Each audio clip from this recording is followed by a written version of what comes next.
qui vous ferait plaisir à entendre quoi? Qu'est-ce que vous aimeriez que la société, quel chemin vous voudriez que la société prenne en fait? Ouais. Du coup, moi j'étais au FN. Je me suis engagé. Ah bah bravo monsieur. Merci. J'étais élu, monsieur. Ah parce qu'en plus on vous a... Ah oui, on m'a élu.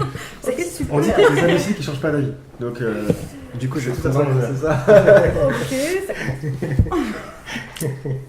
moi j'arrête. Un peu de tolérance. Pas de tension, c'est bon. Non, on Un rigole. peu de tolérance, Alors, s'il vous plaît. c'est pas Du coup, j'ai été élu dans ma commune pour une liste Front National que j'ai dirigée. Du coup, j'avais le choix de qui je mettais dessus. C'est un privilège quand on est tête de liste. Et par la suite, je m'intéressais beaucoup aux religions. Et j'ai fait la démarche d'approfondir mes connaissances sur l'islam, que je connaissais très peu et qu'on critiquait beaucoup à travers le Front National. Et par la suite, par mes démarches, j'ai décidé de me convertir à l'islam. Voilà, après, c'est un choix tout personnel. Et aussi, c'est un rapport métaphysique. Qu'est-ce qui se dit dans les locaux du FN par rapport à l'islam? Est-ce qu'ils sont genre H24 en train d'être l'islam ou c'est peut-être tout le contraire? Non, si, ils en parlent beaucoup. Ils en parlent beaucoup parce que après, c'est un thème d'identité pour eux. Est-ce qu'il y a des affiches et tout dans les bureaux Genre, Des le anciennes mur des affiches, Ouais, je sais pas. Non à l'islamisation de la Non, France. Ouais, genre de- si, il y a ça. tu peux les retrouver. Il n'y a pas des newsletters aussi parfois qui sont envoyés Je sais pas si dans les locaux du FN, Je des scoops. tu les vois, mais Ils nous détestent vraiment alors? bah, pour vous donner un peu une idée, quand je me suis converti à l'islam, j'ai reçu des lettres de menaces et dedans on me disait retourne dans ton pays. Du coup, je pense que ça donne une bonne vision des choses dans le sens que pour certains, le fait de se convertir à l'islam, c'est changer de peuple. Juste par rapport au peuple, c'est ce que tu as Ouais, dit. vas-y. Non, genre c'est vraiment une erreur parce que y a beaucoup de gens qui disent ça, alors qu'ils disent je suis musulman parce qu'ils sont maghrébins ou quoi que ce soit, tu vois. Ouais. Si tu vois le genre. Alors que le prophète en vérité pas du tout. Et d'ailleurs avant sa mort, si je me trompe pas, de ses derniers discours, si je me trompe pas, un peu avant de mourir, c'était sur une montagne, bref, il a pas déjà. Ouais. Où il disait qu'en fait un noir n'est pas meilleur qu'un blanc n'est pas meilleur qu'un noir, un arabe d'un non-arabe ou etc. Si ce n'est par la piété. Donc c'est ça en fait, la seule manière d'être meilleur qu'une personne, c'est d'être encore plus religieux. Et genre par exemple la religion, beaucoup vont dire ouais c'est le djihadisme, le ci, le ça. Mais en fait, comme par exemple avec Daesh, par exemple, pour les gens vous allez dire qu'est-ce que c'est qu'un martyr? Ils vous diront directement oui c'est un djihadiste, c'est ci, c'est ça. Alors qu'en vérité pas du tout. Par exemple, une femme qui est enceinte, qui accouche et qui meurt, elle meurt martyr elle aussi. Un homme, une personne qui meurt brûlée, elle meurt martyr elle aussi. Il y a beaucoup de choses en fait qui sont... En fait, il y a beaucoup d'ignorance en fait. Et même moi, tu vois, parce que ça fait pas longtemps que je me suis vraiment fondé dans la religion, et je me rends compte vraiment de ça. Et même, genre avec mes amis ou quoi que ce soit, je me rends compte que en vérité, en fait, il y a vraiment un fossé. Qu'est-ce qu'on pourrait faire en fait justement pour éviter cette ignorance quoi? Bah moi je suis dans une association qui s'appelle Coexister. D'accord. Ah oui, je connais. connais. Exactement, avec les symboles donc tous C'est ça. religieux là. Je crois qu'il y a la croix, l'étoile Oui. et Le le croissant de et lune. la lune. Voilà. Tu es de partout? Ouais, je suis responsable du pôle dialogue et justement l'objectif D'accord. c'est de pouvoir mieux connaître. Parce que forcément, beaucoup de personnes disent que la haine souvent vient d'un fossé, d'un creuset, de l'ignorance, pardon. Et que de cette ignorance, c'est assez drôle d'ailleurs. Je sais pas si vous avez vu la vidéo du rappeur, alors je sais plus c'est quel rappeur. Je crois que c'est Gradure, je crois. Oui, avec l'élu FN. Ouais, c'est ça. Elle est excellente. Ils se connaissent pas en fait. Ouais. Donc Gradure, c'est un accro à Snapchat et il fait un snap et tout sur son téléphone. Et puis il prend en stop un mec propre sur lui, voilà, bien rasé, pas comme moi, enfin voilà tout ça. Et il se tape un délire, il dit le mec que je prends là, c'est le fils de Manuel Valls. Valls. Il fait ah, t'es le fils de Manuel Valls. Et puis, et tous les deux, ils se font de la poire tous les deux, quoi. Ils savent pas qui est qui. Et au final, plus tard, on apprend que ce jeune homme, c'est un élu FN. Il est tout jeune et tout. Et Gradure, il déteste le FN, c'est bien connu. Et de manière générale, tu verras pas Marine Le Pen tricoter avec Gradure. Et ce qui est intéressant, c'est parce qu'ils se connaissent pas, parce qu'ils sont juste sur le rapport humain, bah, le moment il est merveilleux. Et c'est ça moi que j'aime justement. Et d'ailleurs, ça on dit, la politique c'est souvent diviser pour mieux régner. Et c'est ce que font les partis finalement un peu aujourd'hui. Ils s'accrochent en fait aux idéaux de chaque personne pour les alpaguer et ensuite ils votent pour eux. Emmanuel Macron il a une démarche totalement différente en faisant un parti en se disant qu'il est ni de droite ni de gauche. Mieux que ça, il y a une personne qui était intervenue lors de ce meeting qui a dit je suis et de gauche et de droite. C'est-à-dire que c'est pas le ni de Sarkozy, c'est le Oui et oui. oui et oui. Et j'ai trouvé cette démarche ultra intéressante. Pour moi, la laïcité, c'est juste un emblème qu'on balance dès qu'il y a des problèmes qu'on n'arrive pas à résoudre. Donc, dès qu'il y a le chômage, bam, bam, bam, bam, laïcité. Dès qu'il y a des problèmes de terrorisme, bam, bam, bam, laïcité. Pour moi, c'est juste quelque chose qu'on nous balance à la gueule pour nous embrouiller. Pour moi, c'est pur et Nous dur. écarter un peu du Ah ben oui, problème. ils nous ont gonflé avec le burkini. Ben, comme je vous dis, on vient de Frontignan, on est né à Frontignan, on a grandi à Frontignan. Je suis voilée, il n'y a jamais eu, en 29 ans, il n'y a jamais eu aucun souci. Ils viennent nous emmerder avec leur burkini. Non mais concrètement, il y a combien de femmes qui portent le burkini en France? Mais franchement, et je me rappelle de l'époque, c'était assez chaud quoi. C'est la galère en France aujourd'hui. Et ils nous gonflent avec un burkini. Non mais il y a combien de centimètres de tissu quoi? Non mais sérieux, ils en sont là. Donc pour moi, concrètement, la laïcité, elle existe certes, mais ce n'est pas un problème en soi. Donc il faut qu'on parle réellement des problèmes qui existent en France. C'est même une solution finalement la laïcité. Les gens en font un problème, mais c'est une solution. Quand on regarde bien. Pour moi, on crée un problème. Donc concrètement, je pense que vraiment, si les politiciens aujourd'hui s'occupaient de la France, des problèmes de la France, il n'y aurait pas de problème de laïcité parce qu'elle est inexistante. Donc au lieu de créer le problème de la laïcité, retrouver des réelles solutions. Mais par exemple, le problème des mosquées. Est-ce qu'il faudrait construire plus de mosquées? Est-ce qu'il faudrait assumer plus Moi, je pense que les mosquées, là, c'est vraiment alors un avis mais complètement personnel. Là, c'est vraiment, là, je vous balance ça. C'est pas un truc qu'on a préparé. C'est vraiment, pour moi, les mosquées, c'est à nous de nous les construire pour avoir une totale indépendance. Après, effectivement, c'est vrai que dans certains cas, on galère financièrement où les mosquées, ça vaut des millions d'euros. Donc, nous, de nos petites poches, évidemment qu'on on donne même beaucoup en tant que musulmans et on aimerait que les musulmans puissent pratiquer leur islam en paix et en toute tranquillité, ne pas prier, par exemple, dans les rues. Voilà, c'est ça. C'était ça que Un je voulais dire. exemple, Peut-être je l'ai mal amené. Un exemple parmi tant d'autres. Voilà, c'est ça que je voulais dire. Mais bon, oui, mais après, je pense que ça c'est à nous de nous organiser. Je disais donc c'est Montpellier ou c'est donc il y a eu une mosquée qui a été construite, ils ne savaient pas d'où venaient les fonds, donc du coup ils ont pensé que ça venait de l'Arabie Saoudite, donc c'est une mosquée salafiste. Et donc du coup, à 7, si je ne me trompe pas, ils ont voulu construire une mosquée, mais pareil, il me semble que ça s'est arrêté, donc à cause de ça, ils ne savaient pas d'où venaient les fonds. Donc il y a vraiment un problème, donc, et pareil avec, par exemple, moi personnellement, dans ma mosquée à Frontignan, il y a un imam qui prêche mais en arabe. Il y a beaucoup de convertis par exemple qui ne peuvent pas comprendre. Donc après, quand par exemple il y a si je me trompe, c'était l'État qui voulait faire ça, genre réorganiser les imams, etc. Oui. Je suis d'accord, mais je pense que genre ils ont, comment dire, ils voulaient former des imams de France en fait. C'était un peu voilà, ça là. Mais genre ils doivent quand même rester à leur place. Je sais pas si vous voyez ce que je veux dire. Genre ils doivent pas rentrer en disant dans oui, le ça jeu va des. ça. D'accord, oui. Choisir ce que l'imam va enseigner au niveau religieux, c'est ça tu veux dire? Ouais, exactement. Alors, bizarrement, aujourd'hui, il y a les imams qui sont formés en France. Il y a l'USH de Paris, on est à 2 pas là, ils sont juste à côté. Château-Chinon aussi. Ouais, Château-Chinon aussi. C'est des écoles qui sont sublimes, qui sont excellentes. Les professeurs sont super rigoureux, super sérieux. Et aujourd'hui, on essaie de les. On leur met des bâtons dans les roues, on essaie de les casser au maximum. Oui, ils ont un projet d'extension là. Ben oui, mais on a même rencontré le maire justement pour ce projet d'extension. Il y a monsieur Anotin qui s'était engagé à nous donner les accords. Donc à un moment donné, et on dit ouais, il nous faut des imams de France, mais en même temps, dès qu'il y a une école, et bim, non, faut à tout prix la casser, faut à tout prix la faire tomber. Et c'est l'USH, j'y ai étudié. Donc c'est pas des écoles super dangereuses quoi. À part dire Allah Akbar pendant nos prières, ils nous apprennent rien d'autre quoi. En parlant d'école, un truc hors sujet, l'éducation nationale. Là, par contre, c'est un sujet justement avec Benoît Hamon.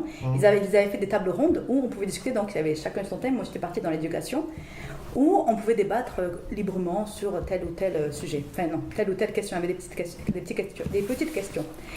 Du coup, le problème de l'éducation nationale aujourd'hui, pour moi, c'est un problème. C'est gravissime. Aujourd'hui, on éduque mal nos enfants. Là, pour le coup, mon fils, il a été dans une association en petite section. Ça s'est super bien passé. Il est parti en moyenne section. Sa maîtresse m'a demandé de le sortir de l'éducation nationale. Pourquoi? C'était pas approprié. C'était. Il est HP. Il est HP.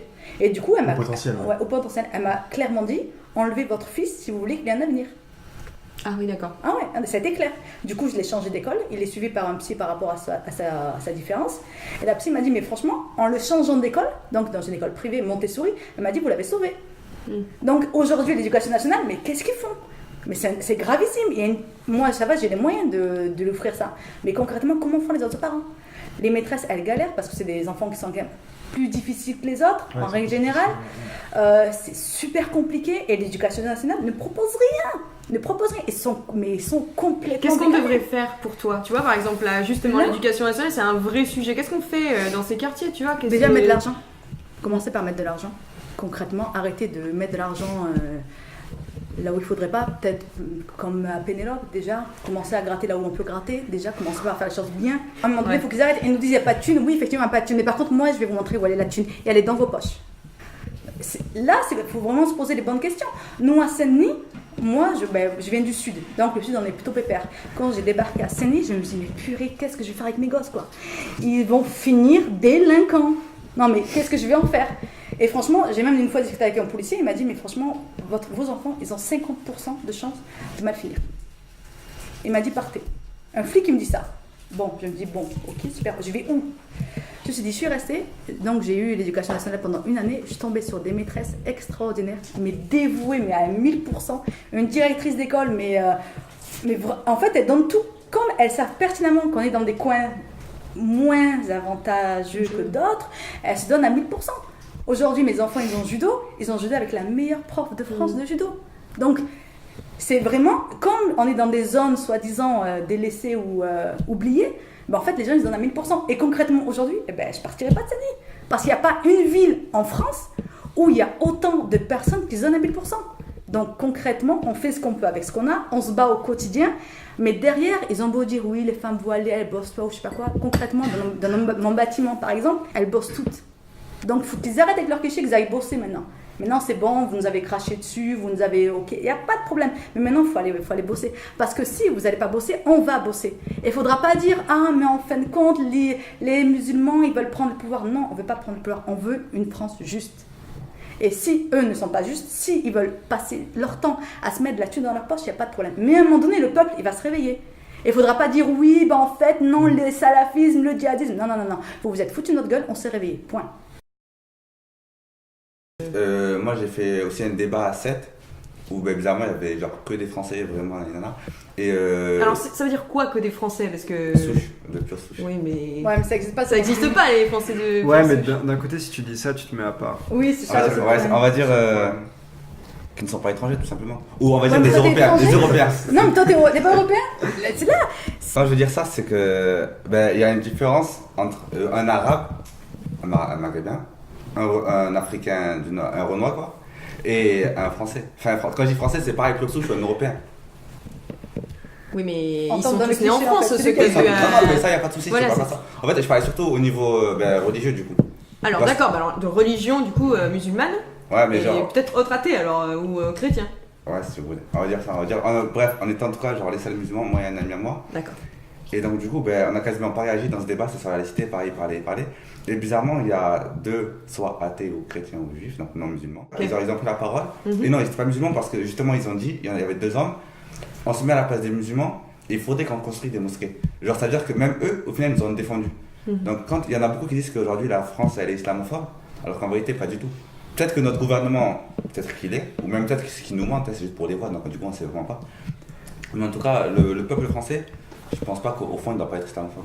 C'est juste une idée qu'on nous donne. Sur ce point-là, aujourd'hui il y avait justement la conférence de presse du CCF, le collectif contre l'islamophobie en France. Ils ont dévoilé les chiffres de l'islamophobie en 2016 avec une baisse significative du nombre d'actes recensés d'islamophobie. Mais de manière générale, en fait, forcément s'il y a des actes, c'est quand même une partie minoritaire qui va incendier des mosquées, qui va malheureusement des fois décrocher des voiles de certaines de sœurs, comme disent les musulmans. C'est ça en fait. Qu'est-ce que tu veux? Je veux pas qu'on me regarde comme ça. Je suis ta sœur, c'est ça? Je suis ta sœur. Pourquoi tu dis comme disent les musulmans? Parce qu'on dit les femmes musulmanes, on dit les sœurs, et les hommes c'est plutôt les frères. Même tous les croyants. Oui, mais tu peux dire d'ailleurs tous les croyants. Même toute l'humanité, on dit frère en humanité. Bah bien sûr. J'aime bien cette expression. Donc, de manière générale, il existe une islamophobie. Le problème c'est que je vous invite à regarder sur Google Tendance. Vous tapez islam par exemple ou musulman et vous regardez en fait le nombre de fois que les personnes tapent islam ou musulman. Et il y a des pics. Et les pics ils sont extrêmement visibles et ils surviennent toujours au niveau des attentats. C'est-à-dire que là, si vous tapez sur les 5 dernières années le mot-clé, il y aura 3 pics. 3 grands pics. Et suivant ces pics, il y a des actes islamophobes qui sont beaucoup plus importants. Mais à côté de ça, il y a des actes de soutien qui sont aussi d'autant plus importants. Et au final, on dit qu'un arbre qui tombe fait plus de bruit qu'une forêt qui pousse. Nous aujourd'hui on est la forêt qui pousse. Et ces actes isolés qui se font, en fait, ce sont ces arbres qui tombent et qui font énormément de bruit dans les médias. Mais très souvent, suivant en fait les actes ignobles qui sont faits, il y a des élans de générosité fantastiques. On l'a vu là à Québec. L'acte terroriste, que certains médias n'ont pas voulu appeler terroriste d'ailleurs, certains titraient une fusillade dans une mosquée, parce que c'était pas acte terroriste entre guillemets exactement, alors que c'était clairement un acte terroriste fait par un jeune homme étudiant en sciences politiques, et apparemment il se serait radicalisé après avoir vu Marine Le Pen qui s'était déplacée justement à Montréal en 2015. Et ce qui est beau en fait, c'est qu'il y a eu toute une vague humaine de générosité, avec des bougies qui se sont déplacées pour soutenir ces 6 personnes qui sont décédées dans cet attentat. Et moi je trouve ça beau. Malheureusement, on dit que c'est un mal pour un bien. Ce sont des vies humaines, toute chaque vie a une importance, et ça aussi c'est un problème. Moi je suis en train de bosser sur une start-up justement qui crée de la justice, c'est une justice numérique du côté média en fait. Le but c'est que tout un chacun puisse justement être journaliste pour un peu contrebalancer en fait ce qui se passe aujourd'hui avec les médias. On a une hégémonie, une oligarchie aujourd'hui de certains médias qui vont essayer de scléroser l'opinion publique sur deux thèmes principaux qui sont l'économie et la politique, et ainsi influencer les personnes soit par rapport à leurs actifs dans les entreprises, soit par rapport à des opinions politiques, par rapport à certaines personnes qui vont soutenir. On l'a vu avec Bolloré sur UTD qui a caché pendant 4 heures l'affaire Pénélope. Il s'est dit c'est canard enchaîné, c'est très de gauche, non on va attendre que le JT en parle. Et moi ça me pose problème. Bien sûr c'est leur argent, ils font ce qu'ils veulent de leur argent. Mais nous en fait le droit de savoir c'est un droit fondamental. Le journalisme c'est un très beau métier. Aujourd'hui on l'a vu sur UTD quand les journalistes ont créé Explicite, parce qu'ils ont vu que justement Bolloré les touchait directement, leur empêchait d'avoir leur indépendance journalistique. On l'a revu encore avec le petit journal qui était aussi Bolloré Canal+. On l'a vu avec Morandini, c'était aussi Canal+, c'était aussi le groupe Bolloré. C'est un problème. Et pourquoi je parle de ça, c'est parce qu'au final, ces médias, et surtout les journalistes qui sont les premières victimes, aujourd'hui, c'est très difficile de citer le nom d'un journaliste. Enfin, on connaît les Échos, on connaît Le Monde, on connaît Libération, on connaît le Figaro, mais peu de personnes connaissent les noms des journalistes qui travaillent pour eux. Ce sont des heures de travail des heures de travail, des pigistes qui sont derrière, des équipes techniques qui sont derrière. Enfin, moi, ça me pose problème. Parce que c'est ça, la justice numérique, c'est quoi? C'est revaloriser en fait l'humain. Pour des intérêts économiques et politiques, en fait, on va mettre de côté l'humain. Et ça et on va même blesser des personnes. Mais ça me... Voilà. On en revient peut-être sur les conditions de travail aussi. Les conditions de travail. Parce qu'on parle du journalisme, mais on peut parler de n'importe quel métier. À Orange, on les a vus. À Orange, ils sont... Les infirmières qui font grève. Ben oui, tout ça, c'est vraiment catastrophique. Les conditions de travail aujourd'hui en France, elles sont catastrophiques. Et c'est aussi pour ça que j'ai un peu de problème avec Macron. J'ai vraiment peur qu'avec la loi du travail et tout ça, ça empire. Que les salariés deviennent que des petits jetons qu'on prend et qu'on escampte. En sachant que derrière, il y a des vies, il y a des familles, il y a des crédits, il y a des maisons, il y a des... Enfin voilà quoi, les gens ils vivent, ils ont besoin de vivre. Je crois qu'il ne faut pas sous-estimer l'impact que chacun d'entre nous on est capable d'avoir. On est d'accord. Quand en fait une personne va dire moi je crains que Macron il fasse ci ou il fasse ça, je crois que la meilleure façon en fait d'éviter que ça se passe, si c'est quelqu'un que tu aimes bien, c'est d'entrer dans le mouvement pour essayer justement d'influencer et de donner ton opinion. Il n'y a pas de limite par rapport à ça. C'est-à-dire que tu peux très bien discuter avec Emmanuel Macron, ça m'est arrivé déjà de le voir en face et de parler avec lui. Enfin, il n'est pas quelqu'un d'inaccessible. Benoît Hamon, il est beaucoup plus accessible, je le conçois. Je l'ai vu lors du meeting. Mais c'est une question de popularité qu'une question de personne. Il ne faut pas minimiser en fait l'impact qu'on est capable d'avoir chacun à notre échelle.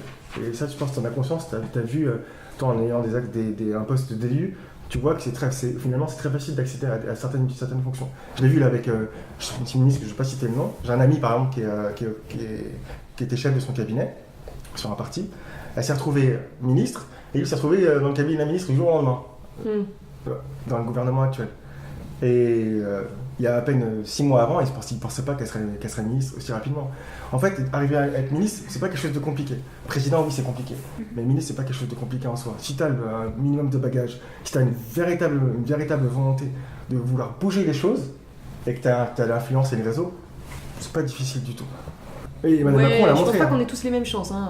Après, il faut le vouloir aussi, il faut avoir le tempérament. Moi, j'ai pas dit qu'on a les mêmes chances. Ça m'intéresse pas personnellement de. Moi, c'est pour ça. Moi, c'est pas mon truc. Moi, ce que j'aimerais, c'est qu'il y ait des gens juste au pouvoir et puis qu'on suive le move. Moi, c'est pas un truc qui va me. Même quand je dis Macron, ça m'inquiète, parfois sur certains éléments, j'ai peur qu'il creuse les inégalités. Justement, moi, ce que je veux te dire, c'est que même si ça t'intéresse pas à la politique, et la preuve t'intéresse quand même, tu peux très bien aller rencontrer des gens qui sont au sein du mouvement, leur dire moi, ça me gêne, est-ce que tu peux en parler? Tu vois, je l'ai fait un peu sur certains points que j'aborderai pas, je peux pas tout dire.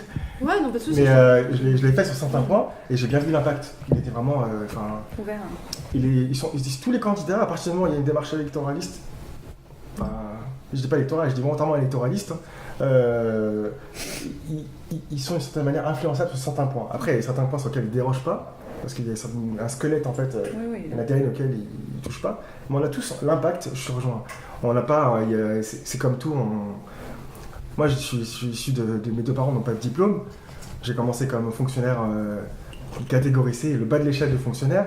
Je me suis pas dit parce que mes parents ils n'ont pas de diplôme, etc. Je pourrais pas évoluer. Aujourd'hui, si je suis attaché territorial, c'est parce que je me suis donné les moyens d'avoir tous les concours qu'il faut. Je peux passer l'ENA si je veux là, je me sens pas incapable d'avoir l'ENA. Mais justement, c'est ça que je voulais aborder, la question de l'ENA. Aujourd'hui, la plupart des présidents on fait l'ENA pour pouvoir être président. Oui, pas que les présidents là, mais oui. Oui, je parle dans quel président, parce que là, dans quel Macron, on est sur un présidentiel qui a eu un des meilleurs classements à l'ENA, ce qui a permis d'avoir un très bon poste. Ah d'ailleurs, il a aussi démissionné de son poste à l'inspection des finances. Ça aussi, c'est l'autre point que je disais. Et pour moi, il faut avoir du courage parce que ça coûte cher. Parce que quand tu t'engages à l'ENA, tu dois rembourser ensuite l'argent que tu dois à l'État. Et ce ne sont pas des petites sommes. Donc ça aussi, moi j'ai trouvé ça, pour pouvoir s'engager dans ce mouvement et la quitter, c'est des dizaines de milliers d'euros. Et donc voilà, pour l'ENA, j'ai vu, comment il s'appelle, Jean-Pierre Chevènement, il y a 2 semaines. Et il a écrit pas mal de bouquins qui parlent justement de l'ENA. Le terme énarque, même, il dit que ça vient de lui, le terme énarque. Au début, ça avait un sens péjoratif, quoi, il disait énarque.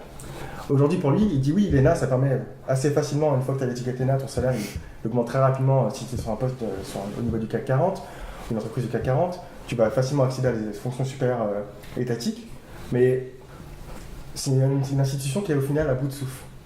Et ça, c'est lié en grande partie à l'évolution de notre monde, comment il fonctionne. L'innovation, justement numérique, a une place importante de ce côté-là. L'étayage des formations ici. Après, moi, il y avait un truc que Hollande avait promis qu'il n'avait pas fait, c'était le vote pour les immigrants, les gens qui vivaient en France. Pour les étrangers. Ouais. Et ça, par contre, c'est pas passé parce que moi, mon père, il est là depuis X années. Et du coup, il n'a pas le droit de vote. Et moi, je m'en souviens que quand j'étais jeune, mon père, il m'obligeait à aller voter en me disant tu votes à gauche, tu votes PS. Donc pendant X années, j'ai voté PS parce que de toute façon, si je le faisais pas, il a une thune, même s'il ne voyait pas. Et du coup, je me dis purée, mon père allait voter, c'est super, il va arrêter de me gonfler. Et au final, bim, il va pas voter. Et ça, par contre, ouais, là pour le coup. Là, t'es pour ça. Ouais. Faudrait là, le faire, franchement, pour le coup, je me suis dit c'est vraiment foutu notre gueule. Parce que pour le coup, c'était vraiment Mais ça, je trouve que c'est un sujet hyper intéressant, le droit de vote des étrangers, parce que je trouve que c'est pas facile de se positionner dessus. Parce que finalement, quelle serait la différence entre un Français et d'un non-Français si eux-mêmes, ils ont le droit de vote? alors, après le non-français, là, on parle des gens... mon père, il a depuis 40 piges, quoi. Mais Donc, ils peuvent faire une demande de naturalisation et par la suite avoir... Après, c'est la paperasse. Bon, maintenant, c'est vrai que ça depuis juillet, ça s'est beaucoup plus amélioré. Mais à l'époque, c'était la galère. C'était la guerre. Et puis, eux, ils bossent. Donc, à un moment donné, se concentrer sur toute cette paperasse. Franchement, ils demandaient des dossiers de fou, des documents. Mais il fallait les chercher. Enfin, c'était vraiment... Une fois, ils avaient demandé, j'avais rigolé, le carnet de vaccination des enfants. Non, mais pour faire une demande de naturalisation, carnet de vaccination des enfants. C'est vraiment aller chercher la petite bête. Donc, les gens, ils sont là depuis 40 ans, depuis 50 ans, ils bossent, vraiment, ils sont français, quoi. Ils vont plus dans leur pays. Ils y vont une fois tous les 2 ans, un mois, 30 jours sur 700 jours. Ils n'ont pas le droit de vote. Et c'est surtout que derrière, nous, en tant qu'enfants, mon père, il a 9 enfants. Donc, il a 9 voix, concrètement. Et ces gens-là, on ne les respecte pas. Concrètement, si aujourd'hui mon père il dit à tous ses enfants allez voter un tel, 9 voix, ça pèse. Donc à un moment donné, il faudrait aussi, et ça pour le coup, Hollande, je l'ai eu en travers. Et Mathieu Hanotin, pour le coup, notre cher député, était pour ça. Et il avait vraiment... Il soutient vraiment son porte-parole. Oui, son porte-parole. Mais pour le droit de vote des étrangers, il avait vraiment essayé de... Il a remis du coup dans son programme, mais que pour les mandats locaux, du coup. Pas pour les élections présidentielles. Oui, pas pour les... même Hollande, c'était pas pour les présidentielles. Mais c'est les locaux les plus importants. Pour moi, c'est les locaux, du coup... Ouais, mais derrière, tu vois, en fait, on essaie de faire une distinction locale, nationale, mais derrière, quand tu votes pour les locales, derrière, ces élus vont eux-mêmes voter pour les sénateurs. Du coup, tu vois, ça influence quand même au niveau national. Ouais. Et c'est vrai que ce serait du coup difficile, je pense, de déconnecter l'un de l'autre, sachant que si on permet de voter à des élections locales, je ne sais pas si ça comprend que les municipales, si ça peut aussi comprendre les départementales et les régionales, mais d'ailleurs pourquoi pas sinon donner pour les présidentielles. Toi, une fois que tu accordes le droit de vote, si tu considères qu'il est apte à voter pour une municipale, pourquoi il ne pourrait pas voter pour une présidentielle? C'est comme à l'époque, derrière, du coup, la question, finalement, à quoi ça sert d'être français si tu peux voter en n'ayant pas la nationalité française. Alors, en français, c'est que voter? Non, c'est pas que voter, mais derrière, aujourd'hui, je veux dire, tu peux travailler en France sans être français, tu vois, il y a plein de choses qui se font sans être français. Tu payes tes impôts sans être français aussi. Mais oui, mais derrière, c'est aussi le sort d'un pays. Mais aujourd'hui, par exemple, tous les pays membres de l'Union Européenne, chaque candidat peut voter pour les élections municipales. Enfin, je veux dire, si tu es suédois, enfin, oui, s'ils sont dans l'Union Européenne, mais je crois que c'est le cas. L'Italie, c'est plus simple. Du coup, tu peux voter et tu peux même te présenter pour les élections municipales. Parce que tu es dans le pays de l'Union Européenne. Après, ça peut se comprendre parce que je sais pas comment ça se passe dans les autres pays, mais si on accorde aussi le droit de vote des étrangers en France, ce serait bien aussi que eux-mêmes, par des traités ou des conventions internationales, accordent aussi pour les Français le droit de vote dans leur pays. Oui, Je pense que c'est aussi diplomatique, tu vois. Du coup, c'est une question, pour moi, c'est une question idéologique, mais qui est assez complexe parce que d'ailleurs, c'est vrai que s'il y a une contrepartie, pourquoi pas? Moi, personnellement, je vois pas l'inconvénient à partir du moment où on demande des impôts à ces personnes. Enfin, c'est ça, moi, en fait, qui me bloque un peu. Comment on peut exiger des impôts, en fait, aux étrangers, entre guillemets étrangers, alors qu'on ne nous donne même pas le droit, en fait, de peser, en fait, sur la loi de finances qui va justement voter ces impôts.